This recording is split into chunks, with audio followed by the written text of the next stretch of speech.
are you going to deliver as a church? As a church, we must be what I call catalyst for change. We must drive change, and that change must come from me. It has to come from within. I cannot talk about change if there is no change within. What are we doing? Churches, we are supposed to mirror the society. But today, we cannot mirror the society. You cannot point finger on someone. When you do that, more fingers are pointing at you. So oftentimes we have been the one accusing government. This team says we are at Crossroad. We are not looking at just what government will do. We are looking at what can we do about it. We must show the way by how we govern within the church. We must show the way by being more inclusive. We must, with all due respect, I don't know about CNS. I don't know the rule about CNS. But I was looking at the board members. There is no woman there. We get. They're not come. Where are they? They're not come. Where are they? They're not come. We get. Baba, tell them next time. Let them be here. Yes. It is very important. And if you have women, then clap for yourself. Now, it is important that we use, finally, it is important that we use our platform. The platform is the pulpit. The apostles of old were using the pulpit strongly to speak to the conscience of the nation. We must be called to use our pulpit to speak to the conscience of the nation. Why? Because when we don't do that, like we started and we reminded ourselves that when this nation will drown, it will somehow affect all of us.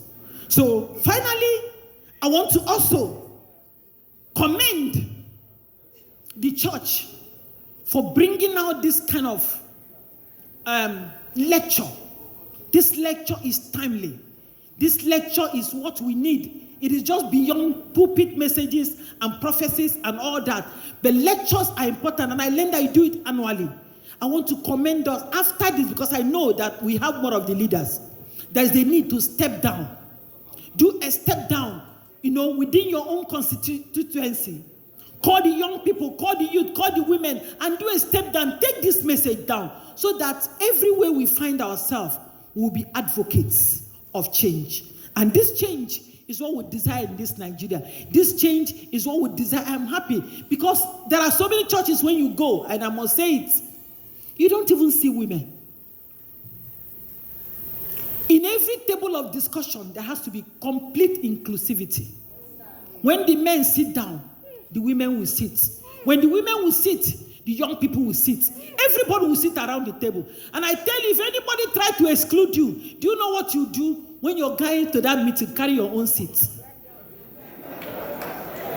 If somebody says you're not going to be, carry your seat. When you get there, give yourself a seat.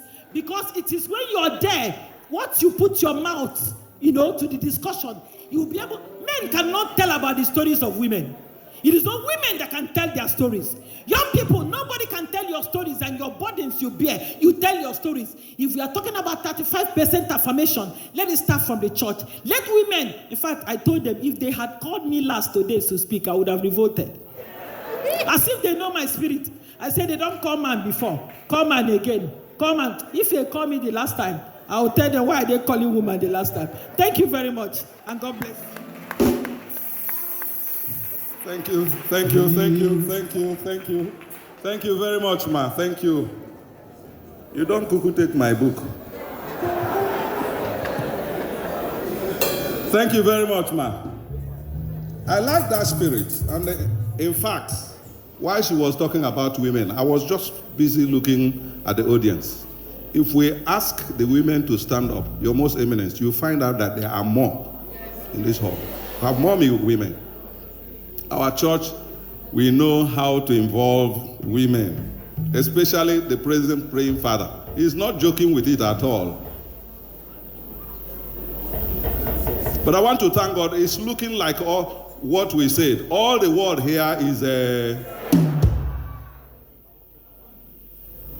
the way she called eternal sacred order of cherubim and seraphim.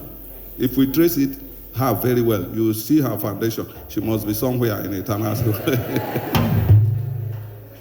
Thank you very much, ma. I think the bottom line of what she has said is, let us by our manners call others to come. Thank you very much, ma. So let's quickly welcome Apostle General Olakunle Ojo.